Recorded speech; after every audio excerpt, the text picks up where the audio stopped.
Daniel Negreanu, one of the greatest poker players of all time, best known for his exceptional psychic-like reading abilities and exploiting opponents' weaknesses. Which is why today we're showing you 10 Daniel Negreanu reads that are so shocking they will have you asking, now how the hell did he do that? From crazy hero calls to insane bluffs, Negreanu makes it 46,000. you will see it all from Kid Poker.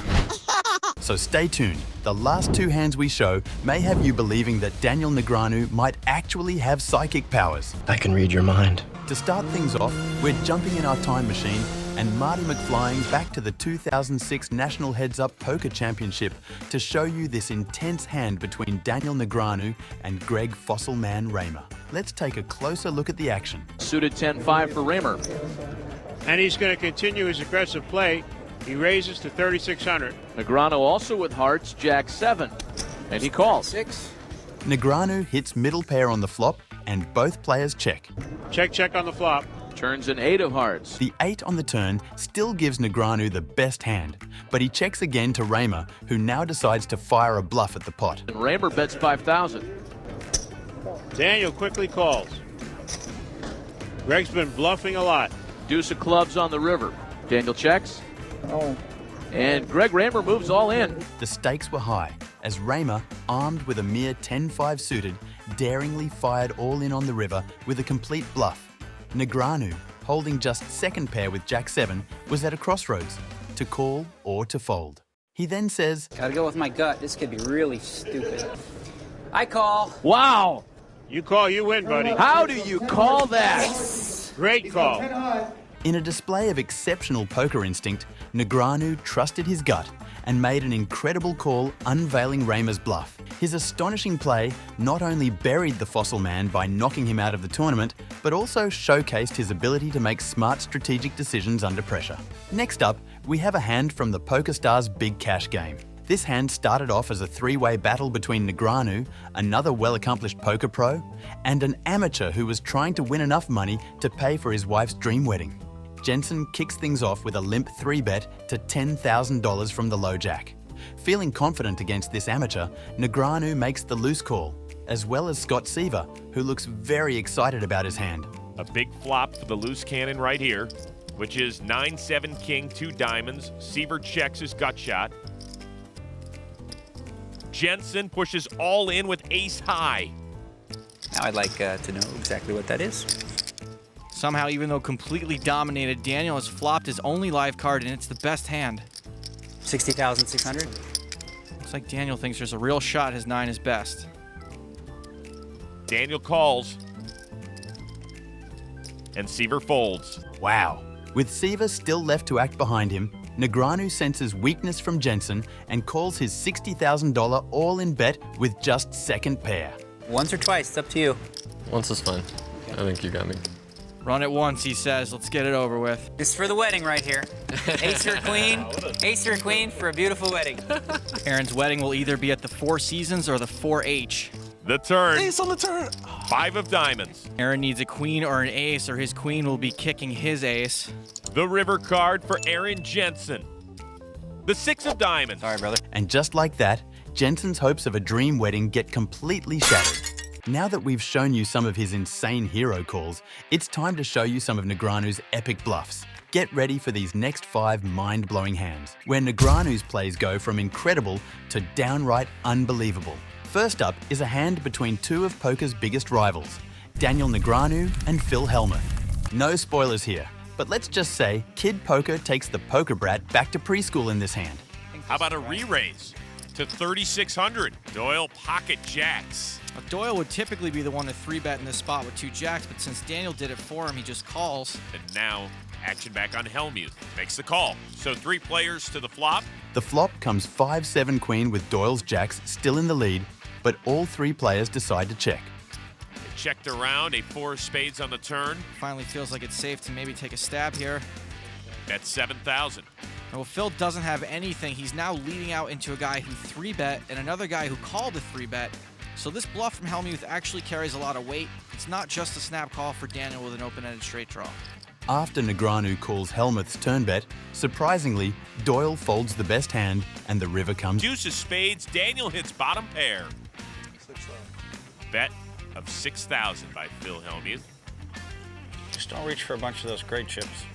Why? You might just shove it on me? That's exactly what Negreanu does as he raises to $46,000.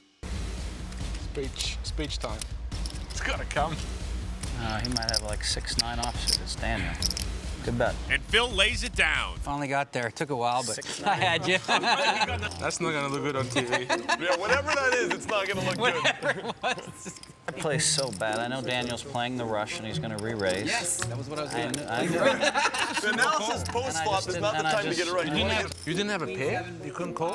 What are you doing betting 6,000? That's what I'm supposed to pick off all the chips from him. When he bet 6,000? When he starts messing with me. That's if you have a... You got Doyle smiling, and he's stuck 100,000. That's hard to do.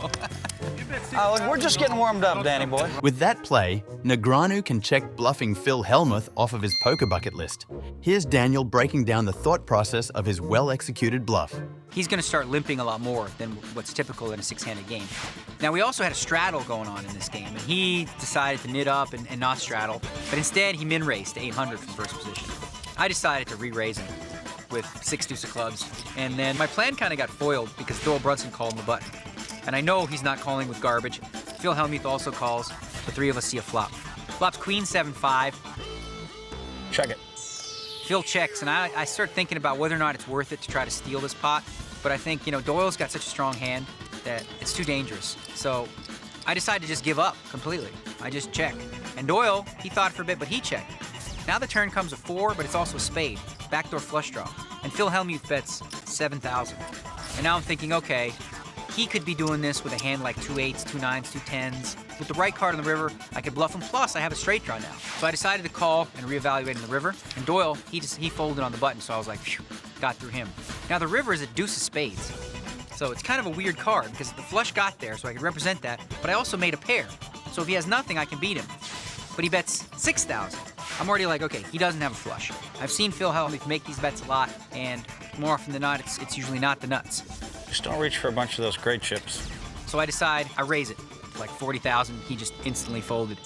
Good bet.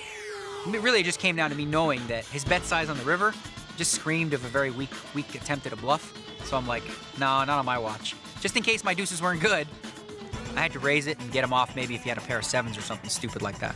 As much as I would love to show you more clips of Negreanu bluffing Phil Hellmuth, we'll give old Philly boy a break and instead move on to this hand versus Shlomi. The action starts with Shlomi making a non-standard 5x open raise. Feeling slightly confused by this sizing, Negreanu thinks for a moment, but decides his hand is too good to fold in position and makes the call. But he makes the call. Both blinds will fold, so 3 players will see a flop. No 6 for Bonyadi, but a 9 high flop could get Daniel in trouble here. Shlomi continues.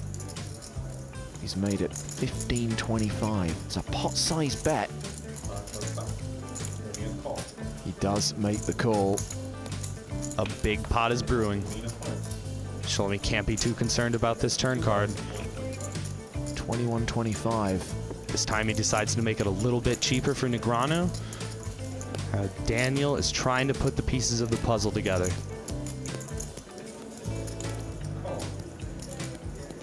And he makes the call. Again, this river really doesn't change much. The only hand this helps is 6-7 or 8-9, and Shlomi only fires out a 3rd pot on this river. Well, let's see if Daniel can get away from this.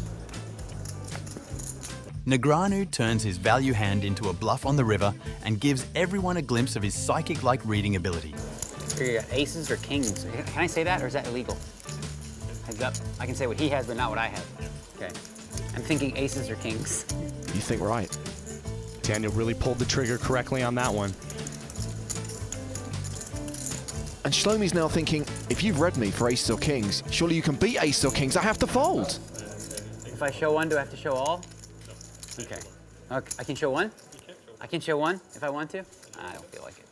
Just when you think Negreanu's reads can't possibly get any better, he raises his abilities to a whole new level. Like in this shocking hand versus one of the best female poker players in the world, Kristen Foxen. In this gripping and high-stakes poker match at the PGT Kickoff Series, Daniel Negreanu found himself in a David versus Goliath scenario against Foxen. She's slowly but surely extended her lead here. As we see 9-9-3 on the flop, Negreanu hitting a pair of threes.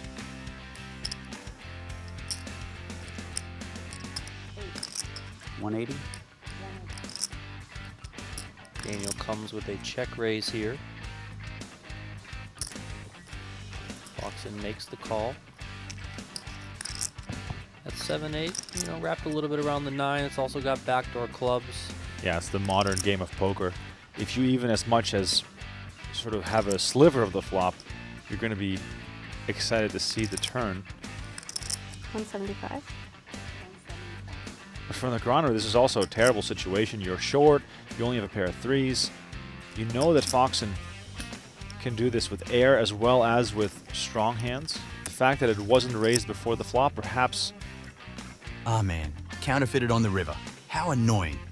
Although you can see the frustration all over his face, Negreanu doesn't let his emptions take over and immediately starts thinking about every possible scenario and outcome. He checks to Foxen, who bets slightly more than half of his remaining stack. What happens next is shocking. All in. Folds. Raise all in. Wow. Look at that. That is insane. Amazing. What a gangster bluff by Negreanu. Even Foxen couldn't help but admire. After Foxen bet 550K? Nice. It really was. Sick. To make a high IQ play like that, Negreanu just showed us that you need skills and big cojones to pull it off. Big dick, baby. Yep. Here's another hand of Negreanu displaying exactly that after being dealt his favorite hand. The flop comes King Deuce Queen. It's a bad flop for Negreanu's actual hand, but a great flop for his perceived range. Negreanu was repping a big un pre-flop. Let's see if he keeps repping. He reps, betting 6,200. Looks like Scott's gonna peel. He calls. The turn is no help to Negreanu, but that doesn't stop him from betting again. He fires a second bluff for $14,000. Looks like his favorite hand is getting pretty expensive. Seaver keeps it going. He calls. Seaver's totally stationing Negreanu. The river is another blank, and because Negreanu's overall range contains more strong hands than Seaver's, he confidently fires a third bluff. Daniel fires 36,000. Scott really doesn't look like he believes him, but in a situation like this, if you call and you're wrong, you look like a total fish. 36. Daniel sticking to his new strategy of being quiet. Folds the winner. Hoo-wee!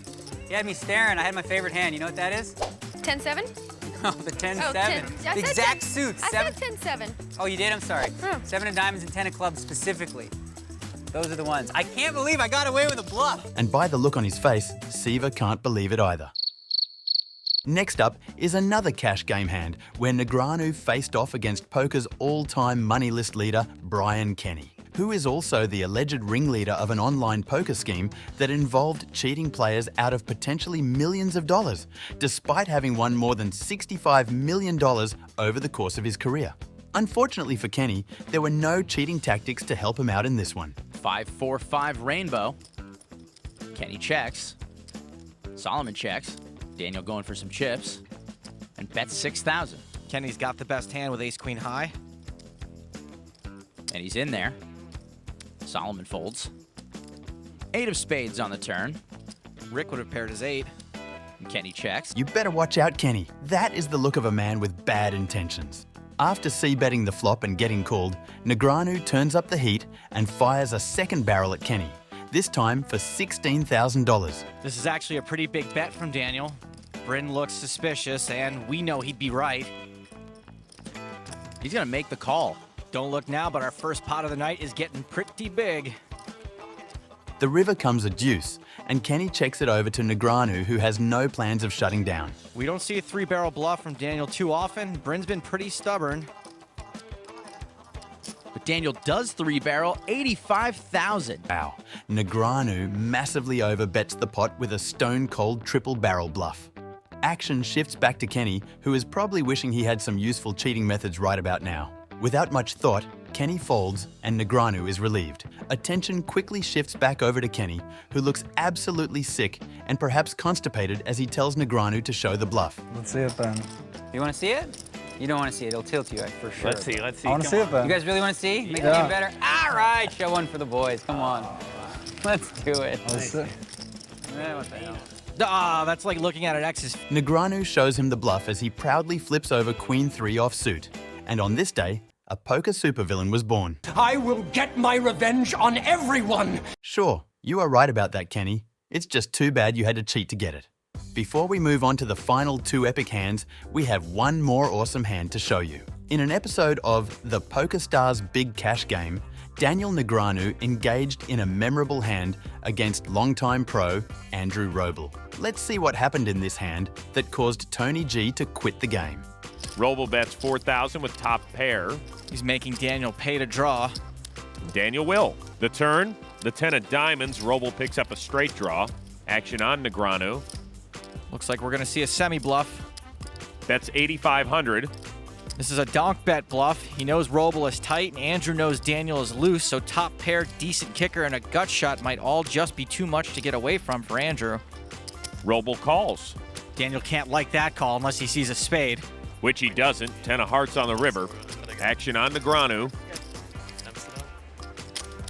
That's 18-5. Facing a large river bet from Negreanu, Roble goes into the tank again, which caused Tony G to erupt. I'm going to walk out. If these guys are going to come here, waste my time, I'm going to walk out of the game. It's a joke. F***ing hell, he's thinking 20 minutes every f***ing hand he's playing. F***ing nit.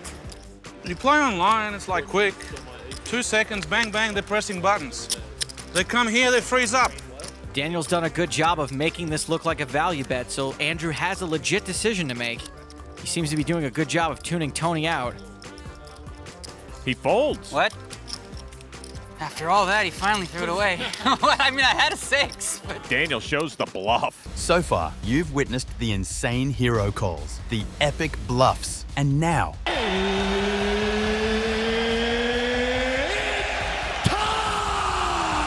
for you to witness the last 2 unbelievable hands. Could these hands possibly be proof that Daniel Negreanu has actual psychic powers? You be the judge. Up first is the hand from the Super High Roller Bowl where the tournament buy-in costs more than my house. Mikita's not looking to protect himself as he has flatted Negreanu's 5K open with 2 9s, or perhaps it is in the interest of protecting himself, or his chips rather. Not looking to bloat it pre. Okay, we've got some to work with here, right? You and me. Let's go. We've got 6s, we got 7s, we got 8s, we got straight draws, we got flush draws, we got all kinds. So what we got to do here is put 1 blue chip in. Go ahead. 5 down. I can think of a card that would create some spiciness. Or more. It's up to you. Yeah. Whatever. Yeah. 16 Comes with 16. Fine. 16,000. This guy, I knew it. I knew this freaking flop. Daniel calls. No, Daniel. Oh, under the gun don't do it to me, man. Kind of Come on, wrapping I got up good there. cards. He can have some of the stuff like this, but Give me what I need. does have some big pairs here given this line. And wow. In she comes. And Negreanu knuckles, by the way, turns the stone nuts, and it's going to look a lot like he's worried about the 4-liner here with his range. Of course. You think he just checks back so he can call all bets on the end? Aces, kings, and queens are now bowing out. We might be well served to check. 9's full on the end. The turn Mikita, brought it away. The turn the river brings it back in, and yeah, tough one for Daniel. Switch it up now. 60,000. That's really bad news for me. Ooh, I was gonna do it to you really, for real, on the turn. All right, I need a minute for this one. If he folds this, Ali, I'll be pretty blown 16, away. 16, 32. Well, none of that matters. You either got it, or you don't. The question is, what could you have that? It is under the gun 1. Full house makes a lot of sense, right? 7-handed. I'm gonna use one of these because I'm gonna take my time. So, full house. Which full house? 7 or 8, 7 or 6s. 6s or 7s. You would check back the turn for sure. 60,000 now. I think my hand might be too good to fold, but yeah, I think you just have a full house, bro. Whoa. Or a really solid, crazy next level bluff. Oh, do it, Daniel. What a fold. Awesome. Finally, Our last hand of the night comes from the 2015 World Series of Poker main event. This one is shocking. Part-time poker pro and day trader from San Jose, California, with a raise to $400,000. When Daniel finished 11th in 2001, he was chip leader with 12 players left. He got involved in a huge pot that crushed him. Ace-king against pocket sixes all in. He says he'd play it differently now and avoid the coin flip situation. Joe McKeon, not a chip leader, but those cards could help improve his standings. Pocket aces. Pocket aces and the signature stare. A re-raise to $1,125,000 in the big blind. Daniel with ace-king. The wrong time for ace-king. Daniel with a 4-bet. Those are the chips he just won from knocking out his friend and buddy. The original raiser, Matthew Guan, with sixes, and he gets rid of those. I'm all in. How much? Shade under 10. They call me Cole 4, you know, because I'm Mr. 4-bet guy. Oh, and you move in, huh? You know I don't usually do that, right? I mean, I just want to make sure you know I'm not like the 4-bet guy. I think most people would have already given you your money, but I'm probably not, because I think you have a very, very, very, very, very, very, very, very, very good hand. Like the best possible hand. Daniel's so good. I don't know how he ever loses. For real. What would Hellmuth do? I already know. Question is, what do I do? Probably the same thing as him, I think. Daniel gives it up. What did you fold, Danny? Ace-king. Wow, what an unbelievably great fold by Negreanu. He put his psychic powers on full display in this hand. Now that you've seen all 10 hands, let us know in the comments which Negreanu read do you think was the most impressive. Want to see more amazing videos from us? Please show us your support by liking this video and subscribing to our channel.